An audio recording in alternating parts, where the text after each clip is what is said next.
Christy is the owner and managing partner of the consulting group End-to-End User Research, which conducts UX research on diverse topics, facility rentals, and recruiting services. Prior to that, Christy spent 17 years with HP, where she led a team of 10 employees doing research that impacted product design and development throughout the lifecycle. In her field, Christy has contributed to the American National Standards Institute's Input Device Committee, the Intel Ease of Use Roundtable, and the User Experience Design Consortium.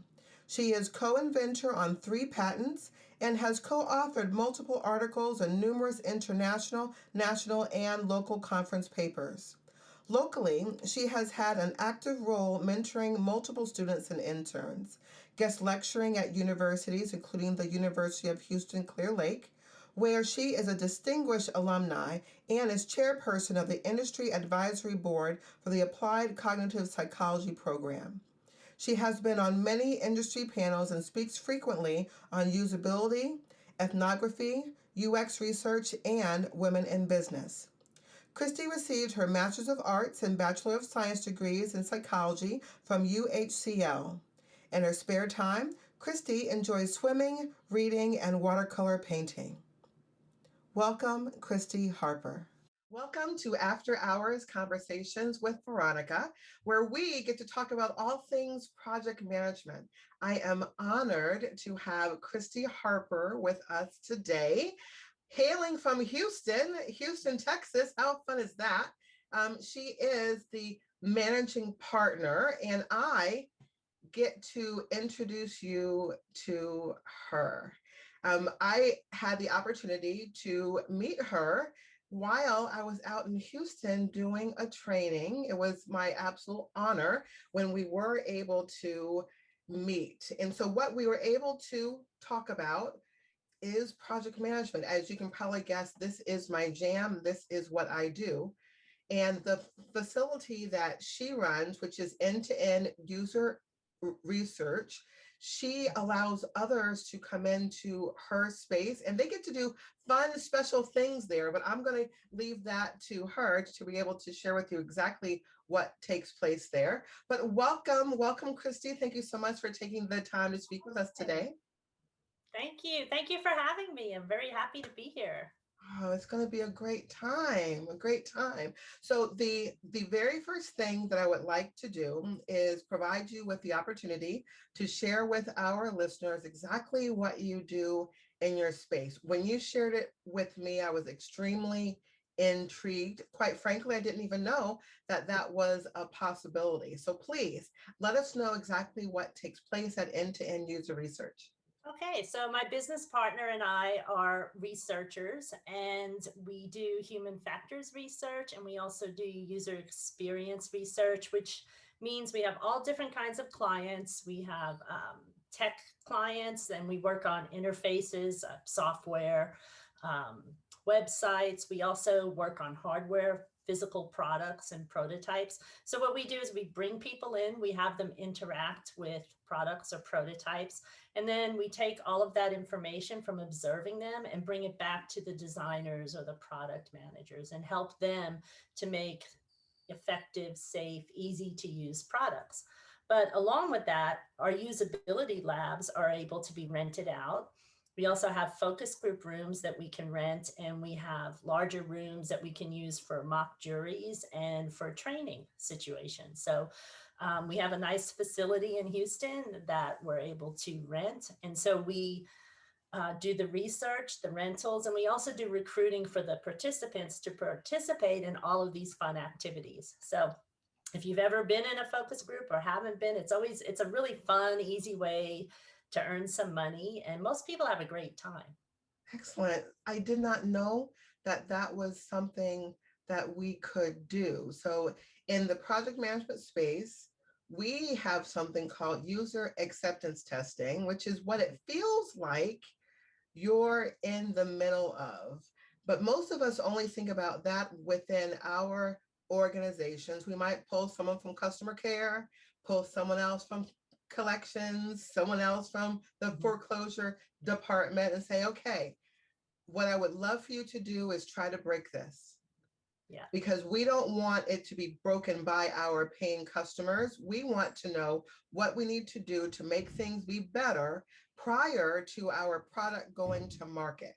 Right. Is that similar to what you It's do? similar. So that's more at the end. So like that's more like on the QA side. So that's at the end. And what we try to do is come in all throughout. So when you're first designing something, it's good to get end user feedback to make sure you're designing the right thing that meets the end user needs.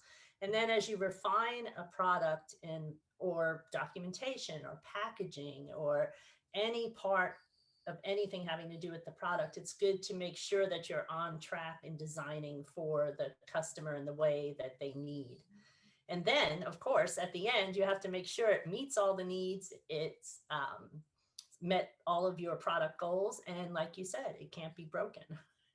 I love that. So, would you think of yourself as almost being a part of several teams? Because big picture, we would be looking for that team member to do this testing throughout. Because back in the day, QA happened at the end.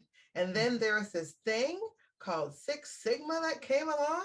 And then when Six Sigma came along, we all said, well, we actually don't want QA to be a afterthought. We want to embed quality within our entire process. And it sounds like that's exactly what you do.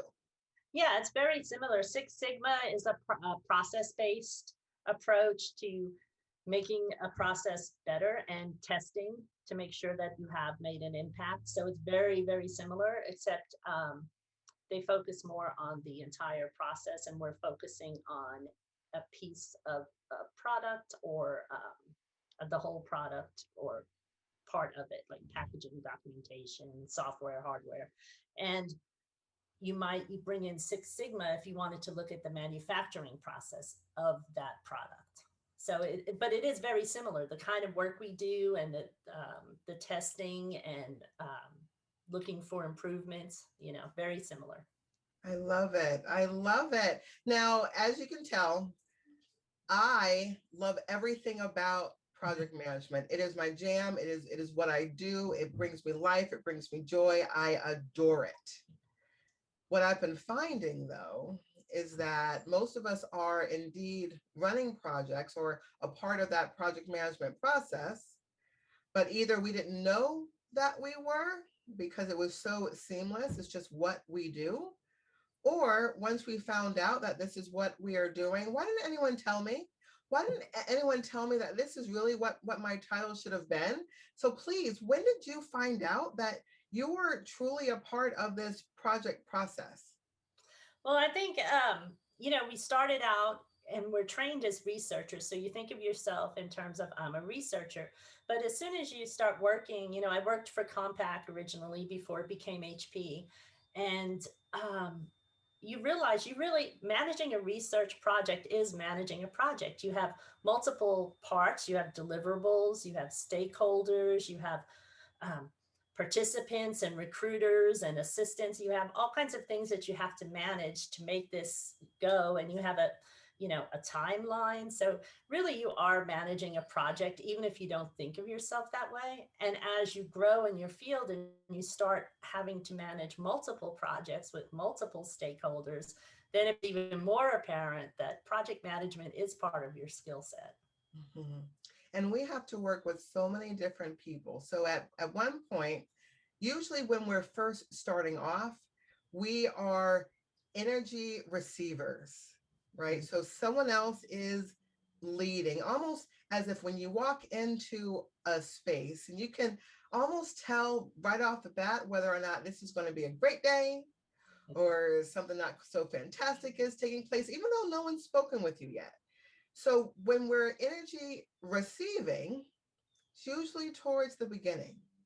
But then as we walk into the notion that we're actually running projects and that other people are looking to us to receive our energy. A lot of us think of that as being the inspiration to someone, us being the muse to make sure that all the great ideas are coming out.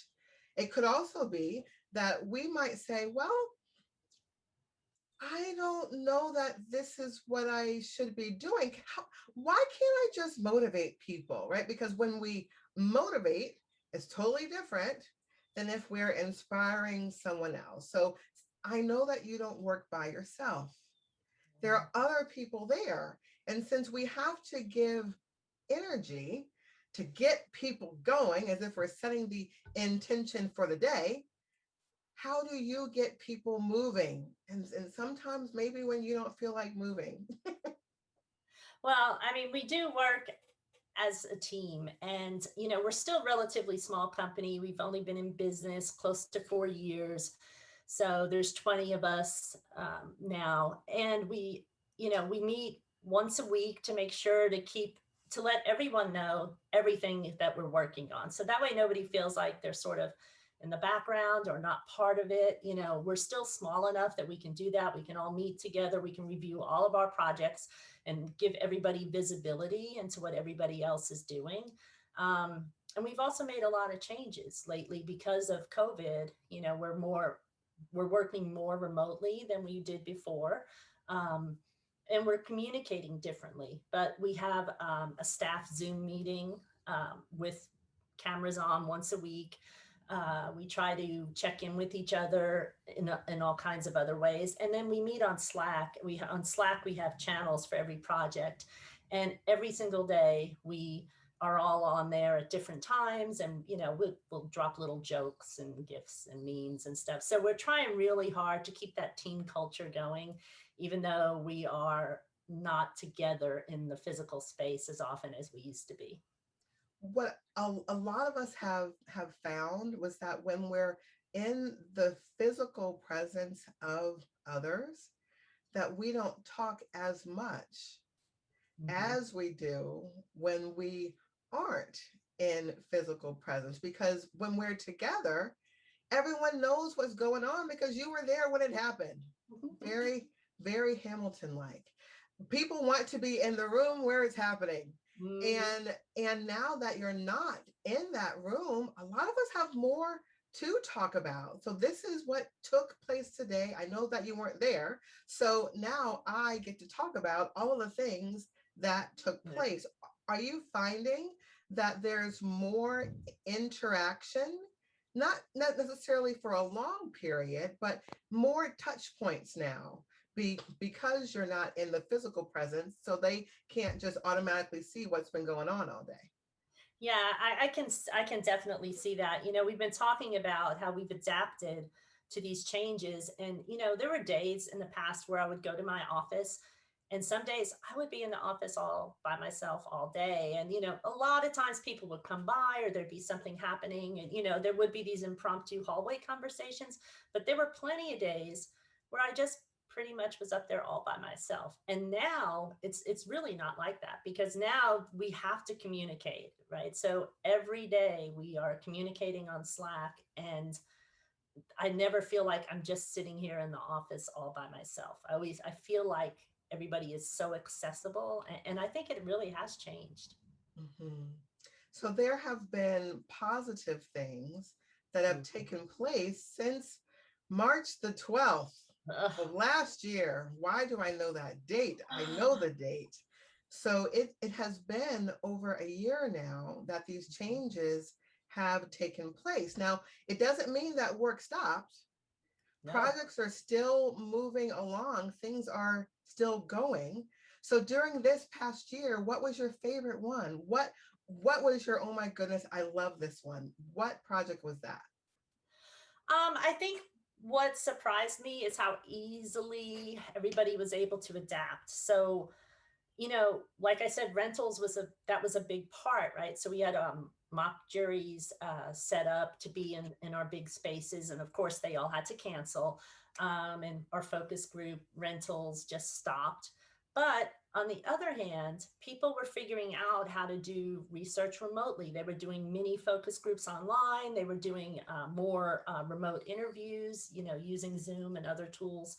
So I think one of the most fun ones for us has been like when we help market research companies find people who drive certain cars. And you just meet all kinds of different people, and you have to get lots of people and bring them in. And I think that was a really big project, finding 50 something people that met all the criteria and getting them all set up to be on Zoom and to participate. And, and it was just a new way of working. And it's very exciting, right? To learn something new and to do something different and say, you know what, this is going to work out. We're not doing exactly what we did before, but we're able to do some new things and add that to our skill set. So it's as if we get to be in the same room. Yeah. We get to be in the same room, and being able to be in the same room, we get to see things from another perspective. All these changes, all these things that have taken place, it's different now. Yeah. And because of that, we now see our roles differently. So we talked about being able to motivate people, to get people going, the fact that we are now energy givers. We actually have much more contact because we almost have to now. You can't just pop over. So now we have the opportunity to let people know what's going on, almost as if we can toot our own horns without actually tooting anything. It's a beautiful thing. But in our spaces, especially in the ones where we are looking for focus groups, mm-hmm. and we are seeking those individuals out, is that more of a emotional intelligence, emotional quotient side of things where you're trying to figure out who would fit? Or is there another skill set that you have to get to that place? What are you using to get the individuals that you need? Well, yeah, so to recruit people is a little bit of a skill, right? Because on the simplest end of it, you have a database, you email people to see if they're interested, you have them take a screening survey. But then I think the real art to it comes in when you're talking to people, because people fill out a survey, you tend to not give it a lot of thought, right? You just sort of click through the answers. So I think what we try to do then is when we talk to people, we try to talk to them and just have a conversation and find out. So whatever the topic is, if it is about cars. So, how do you shop for cars? Do you like to go into a dealer? Do you like these online type of things? You just start having a conversation and learn and decide whether or not the person really does meet the criteria that they're looking for in the group. So mm-hmm. Go ahead. So anyway, so it is a little bit of art, intuition. It's being able to take a survey and not ask the questions directly, but to translate that into a conversation with someone. Absolutely. And there has been a thought, it might be an old thought. So please tell me if it's something that is no longer relevant. But those soft skills, right? Back in the day, people, soft skills. I don't want to take any soft skills classes. I'm focusing in on all of my technical knowledge and the things that I know. I don't need to worry about those soft skills. Then we have the emotional intelligence and the emotional quotient. And oh my goodness, is that just another word for soft skills? That's what it seems like. And then it's as if there are particular genders that lean more into soft skills side of things compared to genders that don't. Have you noticed any gender bias in what you do? Well, I would say it does seem like for research and recruiting, it does seem like there are a lot of women in the field, but I do think men can do it. I know plenty of good men who are good researchers and who do well at recruiting, right? So I have noticed there are more women, but I don't think it has to be that way. I think that some men are just a natural at it as well, right? So it is, like you said, it's about being able to forge a connection. It's about being able to relate to other people. And not everybody has that, but it's something that researchers and recruiters have in common. We use a lot of our interns help us out with the recruiting, and they're natural at it. And I think it's because as researchers, they're used to being empathetic and working to connect on a deeper level with people. What about the curiosity side, Oh right? yeah. Because when you're newer to any field, you have questions because you don't know everything already. So Mhm. you have questions and you're like, I wonder if that takes place this way, or should I ask this, or can I delve a little bit deeper? And then over time, some, not all, say, well, I already know what you're going to say. I already know what you're going to say. When I was in the customer service space, taking phone calls in the customer service space, there was a person that was hired, and that person took 22 calls per hour, whereas others were only taking 9 or 10. 22 calls per hour compared to 9 or 10. So we pay attention to their qualities. So we're listening in to their calls, and we're finding out that they had resolved most things before the customer started talking. They reviewed the account and knew that they were probably calling to have a late fee waived, and they've already waived the late fee prior to the customer even asking for the late fee to be waived. I've already taken care of that for you. It's already taken place. When it comes to volume, that's fantastic. But when it comes to the care that the individual needs, maybe not so much. So when we first started talking prior to our time together, I always wanted to figure out, well, how are things set up prior to my arrival? See, all of that is a part of project management. When you're having a meeting, we have to make sure that everything's set up even prior to the people coming. And it's as if a lot of what you do is surrounding some sort of a meeting environment. So, how do you get everything set up to meet the needs of all of your different clients? Because that's exactly what project managers have to do on a daily basis. Well, you mentioned curiosity and asking questions, and I think, you know, that's a lot of it. You have to really understand. You have to ask people what they want and what their expectations are and what they need. And we're starting to open up a little bit again, and we have, because we're able to test people from behind the glass, so to speak.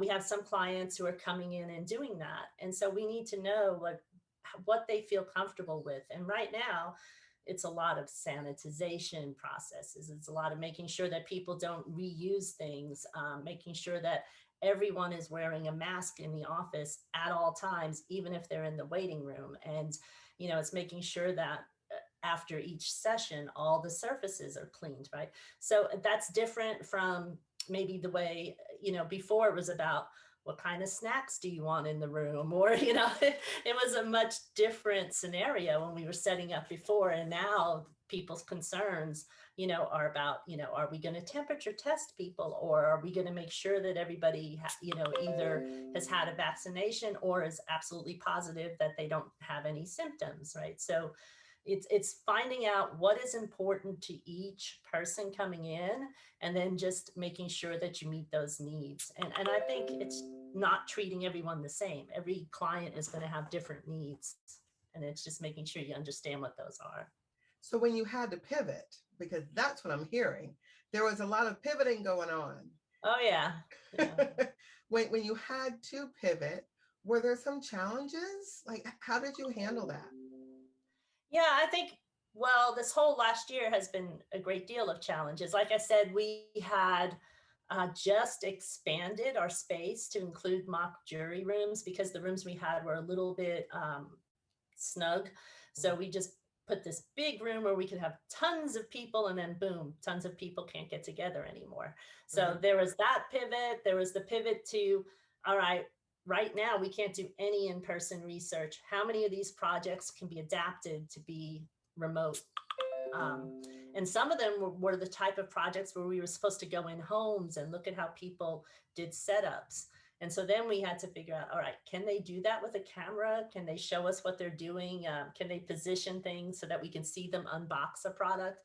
So there was a lot of that. And then as we started transitioning into people wanting to come back to the office, we had to make sure that we were following all of the protocols and make sure that the participants also understood that when they come in, there's new rules. It's not, it used to be they would come in, we would give them snacks and drinks, and we would hang out and talk. And now it's like, I'm sorry, you have to wear a mask. You can take a snack in your purse for when you leave. It's just, you just have to roll with the changes and make sure that you communicate, make sure that not only the clients, but all of the participants and the staff understand the new protocols that we've had to adapt to. And since 90% of what we do when we run projects is communicating, Mhm. 90%, 10% we're actually doing the work, but 90% we're actually having conversations, building the rapport, figuring out what their needs are. We would say that we keep bouncing back to what we would call the define phase and the planning phase and just circling back. Okay, so what are the goals? Oh, did the goals change? I see. So if the goals change, so now we need to plan a little bit differently, which is where that pivoting comes into play. Your projects are different than other projects because it's as if you're a part of the project and Mhm. not all at the same time. You are a part of the team and not a part of the team. So we would think of that also as saying, well, all team members are there on an ad hoc basis. We are going to have team members that are going to come in, and we're also going to have team members that are going to go. Sometimes our team members are temporary, other times they're with us for the whole time. So there's always change taking place. Mhm. And you live in a world of change. What tips can you give to the other project managers out there when change, although is inevitable, it seems like the frequency of your change is a little bit different, which would cause you to have more tips than the average bear. So please, what type of tips would you give us? Well, it sounds like, project managers and researchers have so much in common because we all, and like you pointed out, we are all managing projects in one way or another. But I would say you have to be adaptable. You have to be able to listen. I mentioned interns. We have a lot of young interns who are getting their graduate degrees who come in. And it's nice to get a fresh pair of eyes on something and have them come in and say, why are you doing that? And be able to say, well, we have always done it that way, but what did you have in mind? And try to look at it and listen and figure out better ways to do things. So I think communication is really important. Being adaptable is important. Sharing the big vision is important. And um, a feedback loop, right? So it's not just you telling people, it's them giving feedback and that going, and whether that's clients, staff, or even participants, right? If they didn't like their experience, it's good to understand why and how you can improve on that. With a client, you need to understand what their needs are and how to best meet those needs. And the same thing with your staff. You need to figure out what's working and what's not working and how they feel like they can improve the job that they're assigned to do. Excellent. Because it's always changing. Yeah. Our clients are always changing.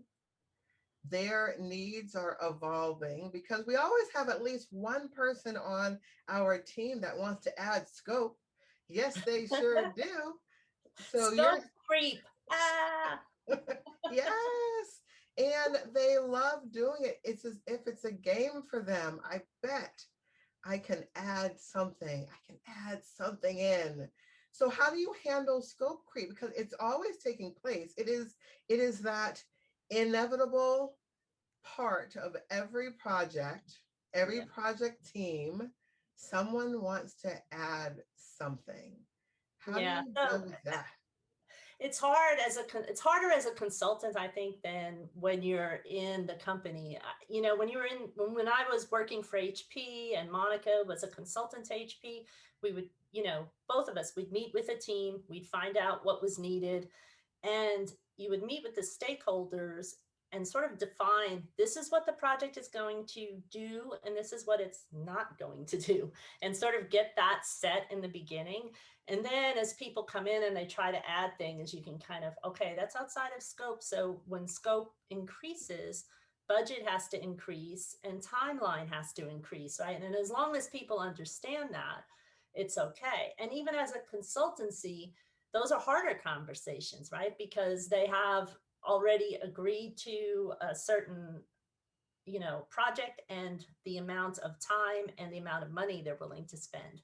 So you may be able to adjust a tiny bit, but there has to be a point where, okay, that's taking a lot more hours than we had anticipated. So this is going to be like, project part B or something, right? Right. You can't just, you want to keep your clients happy, within reason, but there's a certain point where it's like, okay, now the scope is completely changed and we really need to add this as the second part of this project.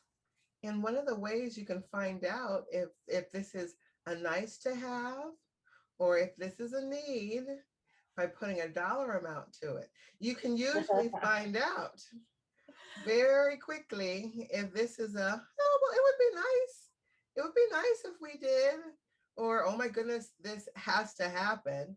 And I love that you brought up what we call the parts of the triple constraints, right? So you have your time, your cost, and your resources, or your people, right? But we've also added some things, which are things that you are having a part of every single time that someone comes in, because we added risk, and a lot of what you're doing, it sounds like, deals with what those risk factors could potentially be. We've added quality. Quality is a part of all of those processes. And we've also added customer satisfaction. Oh my goodness, are you doing it all? So you have your time, you have your cost, you have your people, you have your quality, you have your risk, and you have your customer satisfaction. Does that encapsulate everything that your company does? Well, yeah, I think all of that is part of it. So, you We know, would call that the hell of a hexagon. yeah, I mean, really, our goal as researchers is to help make products safe, efficient, or just fun and easy to use, depending on which type of product it is, right? So, our job is to help companies make better products and do a better job with their products offerings to the end user, right? So I feel like we represent the end user, but all of those other things go into every single interaction with a client, right? With the client and with the people who come in and participate in the studies, right? All of those things are important, and we're always thinking about how to make things better, how to meet the needs of the client and keep the participants happy, how to meet the needs of the end user through this research while still keeping the client happy. So it's a bit of a balancing act.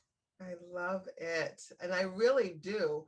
It's all exciting to me, and figuring out how you can navigate it and keep most people happy. Of course, happy is relative, understood.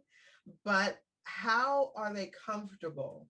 And what does that comfortable space look like? How are they saying, yes, this has been a great interaction. We were able to get XYZ from this interaction. And yeah, I would do this again. This is something that I would absolutely partake of at least one more time, at Mhm. least one more time. So I'd love to give an opportunity for you to ask me any questions that you want to. So I guess I Ready. would ask you, let's see, as a project manager, have you worked with other researchers ever, or have you been mostly working with, I don't know, developers or engineers, or how do you usually function when you work within a company? Well, I have worked with researchers. In fact, I have worked with a whole research department, Ah. and it was, I guess we had called ourselves research and development. I would Mhm. love to name drop, but in these COVID times, perhaps I will not do that. But I will say that part of uh, one of the companies that I did work with has been instrumental in putting together one of the vaccines. That's as far as I will go there. Oh. Um, but when it comes to dealing with that scientific mind, because you're dealing with scientists, Mhm. when you deal with that scientific mind, that was something that I thrived in because I am more rigid in my thoughts.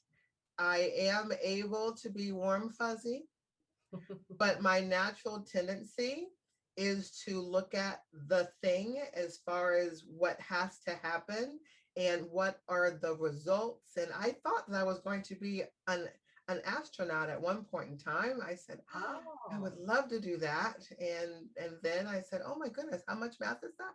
How much? Okay. Math is Physics. not my thing either. I hear you. I said, physics is it. Physics is it. But if I could do it again, because now on my free time, I read about quantum physics because I figured I'd take my nerd level to another place. And Oh. I just do that on my free time. But yes, I have definitely worked with researchers. It is more of a linear way of thinking, very Six Sigma like. Mhm. We are using lots of decision trees where you take all of your emotional feelings out and what are the results saying. I would love to say that that's a easier way to be, but when the results don't match and you're working with a team and you're trying to get to the next place because you're impacting thousands upon thousands of people, emotional intelligence comes into play later down the line. And because it shows up later, the impact to progress is bigger because they're not used to having to deal with those types of feelings, those thoughts, because it has been very numbers based. I can So see being that. able to Yeah. socialize that along the way in little pieces, not a lot, but just in little pieces, because nothing goes perfectly. There are always variables, especially in science. One of the cool things that I had learned was was that when you pay attention to something, you get a different result Yeah. than if no one was in the room.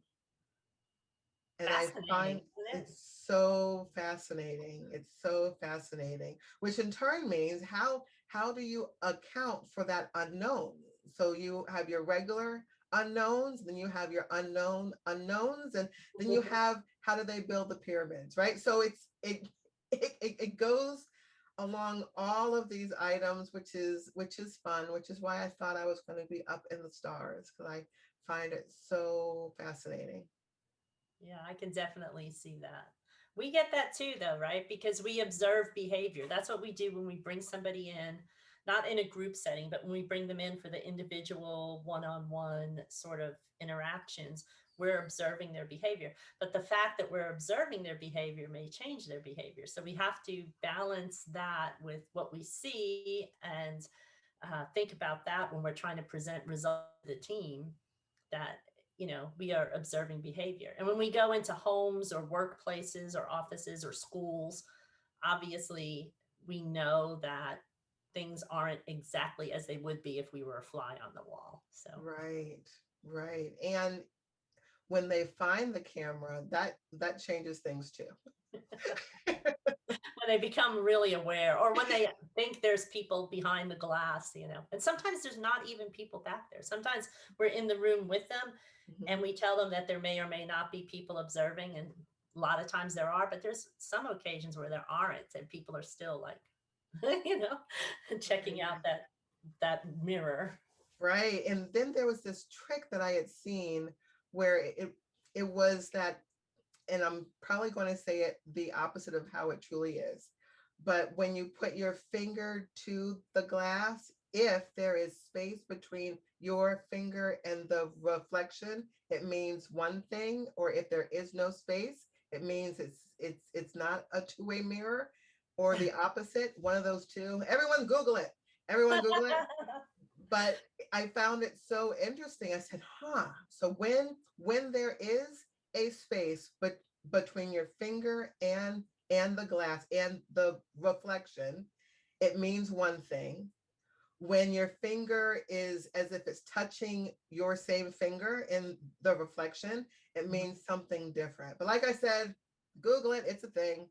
It's Well, a it's pretty thing. obvious when you come into our lab. It's really obvious. There's like a whole, a whole section of wall that's a big mirror. It's pretty obvious that that's an observation, and we do tell people, what it is, and that there are cameras, and hopefully, we hope that they get comfortable and kind of forget about the rest of it and just focus on what they're doing.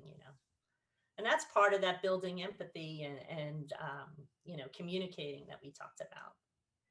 It reminds me of when people have to have sleep studies done Uh-huh. and then they can't go to sleep because they know that someone's watching them sleep. And they probably have stuff all hooked up and It cracks me up. It cracks me up. I have had an absolute ball talking to you. I thank you so much, Christy, for taking time out of your day and teaching us more about end-to-end user research. I think that's absolutely fantastic. We did say that you're located out in Houston, Texas. Please tell our listeners how they'll be able to get in contact with you.